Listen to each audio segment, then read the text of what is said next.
ನಮಸ್ತೆ ವೀಕ್ಷಕರೇ, ನಮ್ಮ ಕರ್ನಾಟಕ ಸುದ್ದಿಗೆ ಸ್ವಾಗತ. ನಾನು ಸವಿತಾ ತೋಟಯ್ಯ. ಹೇಮಾವತಿ ನೀರು ಶಿರಾ ತಾಲೂಕಿಗೆ ಹರಿದ ಕಾರಣ 44 ಬ್ಯಾರೇಜ್ ಹಾಗೂ ಹೇಮಾವತಿ ನಾಲೆ ವ್ಯಾಪ್ತಿಯಲ್ಲಿ ಬರುವ 33 ಕೆರೆಗಳು ಭರ್ತಿಯಾಗಿ ಸಮೃದ್ಧಿ ಕಾಣಲು ಸಾಧ್ಯವಾಯಿತು. ವಿಶ್ವದಲ್ಲಿಯೇ ನಮ್ಮ ದೇಶ ಹೆಚ್ಚು ಜನಸಂಖ್ಯೆ ಹೊಂದಿದ್ದರೂ ಕೂಡ ಆಹಾರ ಧಾನ್ಯಗಳ ಉತ್ಪಾದನೆಯಲ್ಲಿ ಕೊರತೆ ಕಾಣುವುದಕ್ಕೆ ನಮ್ಮ ಸ್ವಾವಲಂಬಿ ರೈತರೇ ಕಾರಣ ಎಂದು ಶಾಸಕ ಟಿ.ಬಿ. ಜಯಚಂದ್ರ ಶಿರಾದಲ್ಲಿ ತಿಳಿಸಿದ್ದಾರೆ. ಶಿರಾ ತಾಲೂಕಿನ ವಜ್ರಹಳ್ಳಿ ಗ್ರಾಮದಲ್ಲಿ ನೂತನವಾಗಿ ನಿರ್ಮಾಣ ಮಾಡಿರುವ ಶ್ರೀ ಚೌಡೇಶ್ವರಿ ದೇವಿಯ ನೂತನ ದೇವಾಲಯ ಮತ್ತು ಗೋಪುರ ಕಳಸ ಪ್ರತಿಷ್ಠಾಪನಾ ಮಹೋತ್ಸವದಲ್ಲಿ ಪಾಲ್ಗೊಂಡು ಮಾತನಾಡಿದ ಅವರು, ಎಲ್ಲಿ ನೀರು ಇರುತ್ತದೆಯೋ ಅಲ್ಲಿ ಜನ ಹೆಚ್ಚು ವಾಸ ಮಾಡುತ್ತಾರೆ. ಶಿರಾ ನಗರ ಹೇಮಾವತಿ ನೀರಿನಿಂದ ಸಮೃದ್ಧಿ ಕಂಡಿರುವ ಕಾರಣ ಹೆಚ್ಚು ಕೈಗಾರಿಕೆಗಳು ಸ್ಥಾಪನೆಯಾಗುತ್ತಿವೆ. ಇದರಿಂದ ಯುವಕರಿಗೆ ಹೆಚ್ಚು ಉದ್ಯೋಗ ಅವಕಾಶಗಳು ಸಿಗಲಿದ್ದು ಶಿರಾ ನಗರದ ಬೆಳವಣಿಗೆ ವೇಗ ಮತ್ತಷ್ಟು ಹೆಚ್ಚಲಿದೆ ಎಂದು ಶಾಸಕ ಟಿ.ಬಿ. ಜಯಚಂದ್ರ ತಿಳಿಸಿದರು. ಈ ಸಂದರ್ಭದಲ್ಲಿ ಜೆಡಿಎಸ್ ಹಿರಿಯ ಮುಖಂಡ ಆರ್. ಉಗ್ರೇಶ್, ಬಿಬಿಎಂಪಿ ಸದಸ್ಯ ದಾಸೇಗೌಡ, ಎಪಿಎಂಸಿ ಮಾಜಿ ಅಧ್ಯಕ್ಷ ನರಸಿಂಹೇಗೌಡ ಸೇರಿದಂತೆ ಹಲವರು ಪ್ರಮುಖರು, ನೂರಾರು ಭಕ್ತರು ಉಪಸ್ಥಿತರಿದ್ದರು. ನೀರು ತರಲಿಲ್ಲ ಅಂತೇಳಿ ಗೆಲ್ಸು ಇದರ ತರ್ತಾನೆ ಅಂತೇಳಿ, ಹಾಗಾಗಿ ಜನ ಆಶೀರ್ವಾದದಿಂದ ಇವತ್ತು ನಾನು ಹೇಮಾವತಿ ನೀರು ತರೋದಕ್ಕೆ ಸಾಧ್ಯ ಆಯಿತು. ಇವತ್ತು ನಾನು ಒಂದು ಮಾತು ಹೇಳ್ತೀನಿ, ಹೇಮಾವತಿಯ ನೀರು ಶಿರಾಕ್ಕೆ ಬರಬೇಕಾಗಿರ್ತಕ್ಕಂಥದ್ದು ಕೇವಲ 13 ಕೆರೆಗಳಿಗೆ ಮಾತ್ರ. ಆದರೆ ಈ ಸರಿ ಸುಮಾರು 6 ತಿಂಗಳು ನೀರು ಹರಿಸುವಂಥ ಕೆಲಸವನ್ನು ಮಾಡಿದೆ. ಅದರಿಂದಾಗಿ ಏನಾಯಿತು ಅಂದರೆ 45 ಬ್ಯಾರೇಜ್ಗಳು ತುಂಬಿದ್ವು. ಒಂದೊಂದು ಬ್ಯಾರೇಜ್ ಅಂದರೆ 2 ಕೆರೆ 3 ಕಿಲೋಮೀಟ್ರ್ 4 ಕಿಲೋಮೀಟ್ರ್ ನೀರು ನಿಂತಿದ್ದಾವೆ. 2 ಕೆರೆ ಸೇರಿದ್ರೆ ಒಂದು ಬ್ಯಾರೇಜ್ ಆಗುತ್ತೆ. ಆ ಬ್ಯಾರೇಜಿನ ಸುಮಾರು 33 ಕೆರೆಗಳನ್ನು ತುಂಬಿಸುವಂಥ ಕೆಲಸವನ್ನು ಮಾಡಿದೆ. ನಮಗೆ ಸರಿ ಮಳೆ ಬರಲಿಲ್ಲ, ಗುಂಡಿಗಳು ತುಂಬಲಿಲ್ಲ, ಕೆರೆಗಳು ತುಂಬಲಿಲ್ಲ. ಆದರೂ ಕೂಡ ಎಲ್ಲೋ ಒಂದು ಕಡೆಗೆ ನಮ್ಮನ್ನು ಕೈ ಹಿಡ್ತಿದ್ದ ಆ ಚೌಡೇಶ್ವರಿ ತಾಯಿ, ಅವಳೊಬ್ಬಳಿಗೆ ನಾನು ನಮಸ್ಕಾರ ಮಾಡ್ತಿದ್ದು. ಯಾವತ್ತೂ ಚೌಡೇಶ್ವರಿ ನಾನು ಆರಾಧಕ. ನಾನು ಆ ತಾಯಿಯ ವರಪ್ರಸಾದದ ಹಿನ್ನೆಲೆಯಲ್ಲಿ ಇವತ್ತು ಹೇಮಾವತಿ ಕಡೆ ಮಳೆ ಬಂತು. ತಮಿಳುನಾಡಿಗೆ ಹೋಗ್ತಕ್ಕಂಥ ನೀರನ್ನು ಇಲ್ಲಿ ತಂದ ಪ್ರಯುಕ್ತ, ಸುಮಾರು 6 ತಿಂಗಳು ಹರಿಸಿದ ಪ್ರಯುಕ್ತ ಇವತ್ತು ಇಷ್ಟೆಲ್ಲ ಸುಮಾರು 78 ಕೆರೆಗಳು, ಬ್ಯಾರೇಜು ಸೇರಿ 78 ಕೆರೆಗಳು ತುಂಬಿದ್ವು ಅಂತ ಹೇಳಿದ್ರೆ ಅದು ನಿಜವಾಗ್ಲೂ ಕೂಡ ಅದು ಒಂದು ಸೋಜಿಗದ ಸಂಗತಿನೇ ಆಗಿದೆ ಅಂತ ಮಾತನ್ನು ಹೇಳುವಾಗ ಅದ್ರ ಉದ್ದೇಶ ಏನಪ್ಪ ಅಂತ ಹೇಳಿದ್ರೆ, ಎಲ್ಲಿ ನೀರಿರುತ್ತೋ ಅಲ್ಲಿ ಜನರಿರ್ತಾರೆ. ಇವತ್ತು ಶಿರಾದಲ್ಲಿ ಕೈಗಾರಿಕೆಗಳು ಮಾಡೋದಕ್ಕೆ ಮೇಲ್ಬಿದ್ದು ಬರ್ತಾ ಇದ್ದಾರೆ. ಕಾರಣ ಏನು ಅಂತಂದರೆ ನೀರಿದೆ, ನೀರು ಯಾವತ್ತೂ ಕೊಡ್ತಾನೆ ಜಯಚಂದ್ರ ಅಂತಕ್ಕಂಥ ವಿಶ್ವಾಸ ಇದೆ. ಹಾಗಾಗಿ ಇವತ್ತು ನಾವು ಮಾಡ್ತಿರ್ತಕ್ಕಂಥದ್ದು ನೀರು ಕೊಟ್ಟಿದ್ದರಿಂದ ಕೈಗಾರಿಕೆಗಳು ಬೆಳೀತಾ ಇದೆ, ಸಿರಾಪಟ್ಟಣ ಬೆಳೀತಾ ಇದೆ. ಕಾರಣ ಏನಂತಂದರೆ ನಮ್ಮ ಭವಿಷ್ಯದ ಮಕ್ಕಳು. ನಾವೆಲ್ಲರೂ ಮನುಷ್ಯರು. ಅಲ್ಲೇ ನನಗೆ 76 ವರ್ಷ, ನಾಗರಾಜ್ಗೂ ಹೆಚ್ಚು ಕಮ್ಮಿ ಅಷ್ಟೇ ಐತಿ. ಆದರೆ ನಾವೆಲ್ಲ ಕಾಲಗರ್ಭದಲ್ಲಿ ಒಂದಲ್ಲ ಒಂದು ರೀತಿಯಲ್ಲಿ ಸೇರ್ಬೇಕಾಗ್ತದೆ. ಅದನ್ನು ಯಾರೂ ಕೂಡ ಹುಟ್ಟಿರ್ತಕ್ಕಂಥದ್ದು ಶಾಶ್ವತವಾಗಿ ಯಾರೂ ಇರೋಕ್ಕೆ ಸಾಧ್ಯ ಇಲ್ಲ. ಒಂದಲ್ಲ ಒಂದು ದಿವಸ ನಮ್ಮ ದಾರಿ ಹಿಡ್ಕೊಂಡು ಹೋಗ್ಬೇಕಾಗುತ್ತೆ. ಹುಟ್ಟುವಾಗಲೂ ಕೇಳ್ಕೊಂಡು ಹುಟ್ಟಿಲ್ಲ, ಹೋಗ್ಬೇಕಾದ್ರೂ ನಿಶ್ಚಿತವಾಗಿ ಹೋಗ್ತೀವಿ. ಆದರೆ ಆ ಮಧ್ಯದಲ್ಲಿ ಮಾಡೋ ಕೆಲಸ ಅಂದರೆ ಮುಂದಿನ ಪೀಳಿಗೆ ಯಾವತ್ತೂ ಕೂಡ ಕೊರಗಬಾರ್ದು, ನಮ್ಮ ಮಕ್ಕಳು ಕೊರಗಬಾರ್ದು, ಉದ್ಯೋಗ ಇಲ್ಲ ಅಂತ ಕೊರಗಬಾರ್ದು, ಅವರೆಲ್ಲರಿಗೂ ಕೂಡ ಉದ್ಯೋಗ ಸಿಗಬೇಕು ಅಂತಕ್ಕಂಥ ದೃಷ್ಟಿಯಿಂದಲೇ ಇವತ್ತು ನಾನು ಆ ಕೈಗಾರಿಕೆಗಳನ್ನು ಸ್ಥಾಪನೆ ಮಾಡ್ತಕ್ಕಂಥ ಕೆಲಸವನ್ನು ಮಾಡತಕ್ಕಂಥದ್ದು ಅಂತಕ್ಕಂಥ ಮಾತುಕತೆಗಳನ್ನು ನಾನು ಹೆಚ್ಚಿಗೆ ನಂಬದೇ ಹೋದರೂ ಕೂಡ ಅಲ್ಲಿ ಹೊಂದಿರತಕ್ಕಂಥ ಒಂದು ಉದಾಹರಣೆ, ದೇವರ ಧ್ಯಾನವನ್ನು ಮಾಡಬೇಕು. ಅಲ್ಲಿ ಅವ್ರು ತೋರಿಸ್ಕೊಟ್ಟಿರ್ತಕ್ಕಂಥದ್ದು ಪುರಾಣಗಳಲ್ಲಿ ದೇವರ ಧ್ಯಾನವನ್ನು ಮಾಡಿದ್ರು ಸಾಕು, ನಮಗೆ ಸಕಲವೂ ದೊರಕುತ್ತೆ. ನಮ್ಮ ಯೋಗ್ಯತೆಗೆ ಅನುಸಾರವಾಗಿ ನಮ್ಮ ಮನಸ್ಸಿನ ತೃಪ್ತಿಗೆ ಏನು ಬೇಕೋ ಅದನ್ನು ಪರಮಾತ್ಮ ಕೊಡ್ತಾರೆ ಎನ್ನುವುದೇ ನನ್ನ ಅನಿಸಿಕೆ. ಇದು ನನ್ನ ಜೀವನ ಅನುಭವ ಕೂಡ. ನಾನು ದೇವರನ್ನ ಧ್ಯಾನ ಮಾಡೋದಕ್ಕೆ ಪ್ರಾರಂಭ ಮಾಡಿದ ಮೇಲೆ ನನ್ನ ಮನಸ್ಸು ನನಗೆ ಗೊತ್ತಿಲ್ಲದೆ ಏನೋ ಒಂದನ್ನು ಬಯಸಿರುತ್ತೆ. ಆ ಬಯಕೆಯನ್ನು ಪರಮಾತ್ಮ ಅದಕ್ಕೆ ತಕ್ಕನಾದ ರೀತಿಯಲ್ಲಿ ಫಲಿತಾಂಶಗಳನ್ನು ಕೊಡ್ತಾ ಇರ್ತಕ್ಕಂಥದ್ದೇ ನಾನು ಪ್ರತ್ಯಕ್ಷವಾಗಿ ಕಂಡಿರ್ತಕ್ಕಂಥ ದೇವರ ಕೊಡುಗೆ. ಆ ಪರಮಾತ್ಮನನ್ನು ನೆನೆಸಿದರೆ ಸಾಕು, ನಮಗೆ ತೃಪ್ತಿಕರವಾದಂಥ ಒಂದು ಅನುಭವವನ್ನು ಪರಮಾತ್ಮ ಕೊಟ್ಟು ಆ ತೃಪ್ತಿಯ ಮೂಲಕ ನಮಗೆ ಶಾಂತಿ ಪ್ರಧಾನವಾಗ್ತದೆ. ಯಾವ ಮನುಷ್ಯನಿಗೆ ತೃಪ್ತಿ ಇರೋದಿಲ್ಲ, ಅವನಿಗೆ ಶಾಂತಿ ಇರೋದಿಲ್ಲ.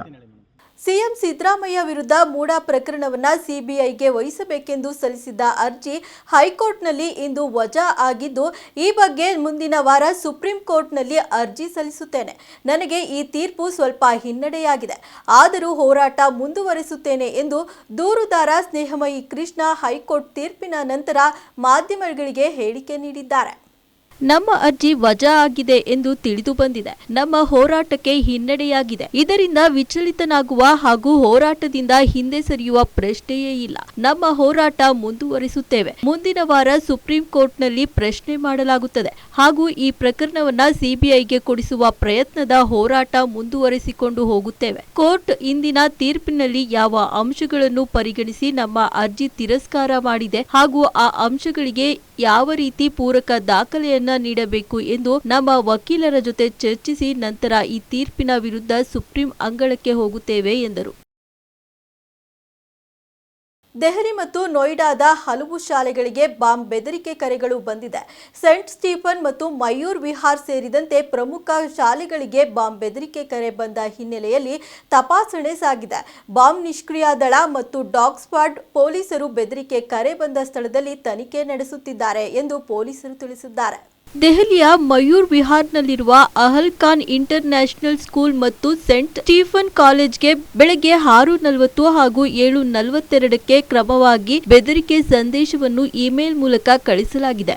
ಈ ತಕ್ಷಣಕ್ಕೆ ಪ್ರಾಂಶುಪಾಲರು ಪೊಲೀಸರಿಗೆ ಸುದ್ದಿ ಮುಟ್ಟಿಸಿದ್ದಾರೆ. ಅದರಂತೆ ಕಾರ್ಯಪ್ರವೃತ್ತರಾದ ಪೊಲೀಸರು ಮತ್ತು ಬಾಂಬ್ ನಿಷ್ಕ್ರಿಯ ದಳದ ಅಧಿಕಾರಿಗಳು ಶಾಲೆಗೆ ಹಾಜರಾಗಿ ತನಿಖೆ ಆರಂಭಿಸಿದ್ದಾರೆ. ಶಾಲಾ ಆವರಣದಲ್ಲಿ ತಪಾಸಣೆ ನಡೆಸಲಾಗುತ್ತಿದ್ದು, ಯಾವುದೇ ರೀತಿಯ ಅನುಮಾನಾಸ್ಪದ ವಸ್ತುಗಳು ಲಭ್ಯವಾಗಿಲ್ಲ. ಬೆದರಿಕೆ ಸಂದೇಶದ ಹಿನ್ನೆಲೆಯಲ್ಲಿ ಮಕ್ಕಳ ಸುರಕ್ಷತಾ ದೃಷ್ಟಿಯಿಂದ ಇಂದು ಶಾಲೆಗೆ ರಜೆ ಘೋಷಣೆ ಮಾಡಲಾಗಿದೆ ಎಂದು ಪ್ರಾಂಶುಪಾಲರು ತಿಳಿಸಿದ್ದಾರೆ. ಕೋಣನಕುಂಟೆ ಪೊಲೀಸ್ ಠಾಣಾ ವ್ಯಾಪ್ತಿಯ ಪ್ರತಿಷ್ಠಿತ ದಿನಸಿ ಮಳಿಗೆಯೊಂದರ ನೆಲಮಹಡಿಯಲ್ಲಿ ಕಳೆದ ವರ್ಷ ಡಿಸೆಂಬರ್ 24ರಂದು ಕೊಳೆತ ಸ್ಥಿತಿಯಲ್ಲಿ ಪತ್ತೆಯಾಗಿದ್ದ ಅಪರಿಚಿತ ಶವ ಕುರಿತಂತೆ ತನಿಖೆ ನಡೆಸಿದ್ದ ಪೊಲೀಸರು ಅದು ಕುಖ್ಯಾತ ಕಳ್ಳನ ಮೃತದೇಹ ಎಂಬುದನ್ನು ಪತ್ತೆ ಹಚ್ಚಿದ್ದಾರೆ. ಹತ್ಯೆಯಾದ ರೀತಿ ಪತ್ತೆಯಾಗಿದ್ದ ಶವವು ಕೇರಳದ ಕುಖ್ಯಾತ ಕದಿಮ ವಿಷ್ಣು ಪ್ರಶಾಂತ್ ಎಂಬಾತನದ್ದು ಎಂದು ಗುರುತಿಸಲಾಗಿದೆ. ಈತನ ಹಿನ್ನೆಲೆಯನ್ನು ಕೆದಕಿದಾಗ ಆತ ಕೇರಳ, ತಮಿಳುನಾಡಿನಲ್ಲಿ ಸುಮಾರು 30ಕ್ಕೂ ಹೆಚ್ಚು ಕಳ್ಳತನ ಪ್ರಕರಣದಲ್ಲಿ ಭಾಗಿಯಾಗಿದ್ದ ಎಂದು ಕೋಣನಕುಂಟೆ ಪೊಲೀಸರು ಕಂಡುಹಿಡಿದಿದ್ದಾರೆ. ವಿವಿಧ ಅಪರಾಧ ಪ್ರಕರಣದಲ್ಲಿ ಭಾಗಿಯಾಗಿ ಕೇರಳ ಪೊಲೀಸರಿಂದ ವಿಷ್ಣು ಬಂಧಿತನಾಗಿದ್ದ. 1 ವರ್ಷ ಜೈಲಿನಲ್ಲಿದ್ದು ಬಳಿಕ ಜಾಮೀನಿನ ಮೇರೆಗೆ ಹೊರಬಂದು ಕಳ್ಳತನ ಕಾಯಕ ಮುಂದುವರೆಸಿದ್ದ. ಬಂಧನದ ಭೀತಿಯಿಂದ ಕೇರಳದಿಂದ ಬೆಂಗಳೂರಿಗೆ ಬಂದು ತಲೆಮರೆಸಿಕೊಂಡಿದ್ದ ಎಂದು ಪೊಲೀಸರು ಮಾಹಿತಿ ನೀಡಿದ್ದಾರೆ. ಮಧ್ಯಪ್ರದೇಶದಲ್ಲಿನ ಮಾನ್ಪುರ್ ಪೊಲೀಸ್ ಠಾಣಾ ವ್ಯಾಪ್ತಿಯಲ್ಲಿ ಗುರುವಾರ ತಡರಾತ್ರಿ ಸಂಭವಿಸಿದ ಭೀಕರ ಸರಣಿ ಅಪಘಾತದಲ್ಲಿ 4 ಸಾವನ್ನಪ್ಪಿದ್ದು 10 ಜನ ಗಾಯಗೊಂಡಿದ್ದಾರೆ. ಮೃತರಲ್ಲಿ 2 ಕರ್ನಾಟಕದ ಮೂಲದ ಮಹಿಳೆಯರು ಎಂದು ವರದಿಯಾಗಿದೆ. ತಡರಾತ್ರಿ 2:30ರ ಸುಮಾರಿಗೆ ಈ ಘಟನೆ ನಡೆದಿದೆ. ಮನ್ಪುರದ ಭೈರವ ಘಾಟ್ನಲ್ಲಿ ಟೆಂಪೋ ಟ್ರಾವೆಲರ್ ಹಿಂಬದಿಯಿಂದ ಲಾರಿಗೆ ಡಿಕ್ಕಿ ಹೊಡೆದಿದೆ. ಟೆಂಪೋ ಟ್ರಾವೆಲರ್ನಲ್ಲಿದ್ದ ಪ್ರಯಾಣಿಕರು ಕರ್ನಾಟಕದ ನಿವಾಸಿಗಳು ಎಂದು ತಿಳಿದು ಬಂದಿದೆ. ಪೊಲೀಸರ ಪ್ರಕಾರ ಘಟನೆಯಲ್ಲಿ ಟ್ರಾವೆಲರ್ನಲ್ಲಿ ಪ್ರಯಾಣಿಸುತ್ತಿದ್ದ 2 ಪ್ರಯಾಣಿಕರು ಸ್ಥಳದಲ್ಲಿ ಸಾವನ್ನಪ್ಪಿದ್ದಾರೆ. ಇದೇ ಸಂದರ್ಭದಲ್ಲಿ ಆ ಮಾರ್ಗವಾಗಿ ಹೋಗುತ್ತಿದ್ದ ಬೈಕ್ಗೂ ಕೂಡ ಡಿಕ್ಕಿಯಾಗಿದ್ದು, ಅದರಲ್ಲಿ ಪ್ರಯಾಣಿಸುತ್ತಿದ್ದ ಮಧ್ಯಪ್ರದೇಶ ಮೂಲದ 2 ಸವಾರರು ಸಹ ಮೃತಪಟ್ಟಿದ್ದಾರೆ. ಅಲ್ಲದೆ ಟೆಂಪೋ ಟ್ರಾವೆಲರ್ನಲ್ಲಿದ್ದ ಪುರುಷರು, ಮಹಿಳೆಯರು ಮತ್ತು ಮಕ್ಕಳು ಸೇರಿದಂತೆ 10 ಜನರು ಗಂಭೀರವಾಗಿ ಗಾಯಗೊಂಡಿದ್ದಾರೆ. ಮೃತಪಟ್ಟ ಕರ್ನಾಟಕ ಮೂಲದ 2 ಗುರುತು ಇನ್ನೂ ಪತ್ತೆಯಾಗಿಲ್ಲ.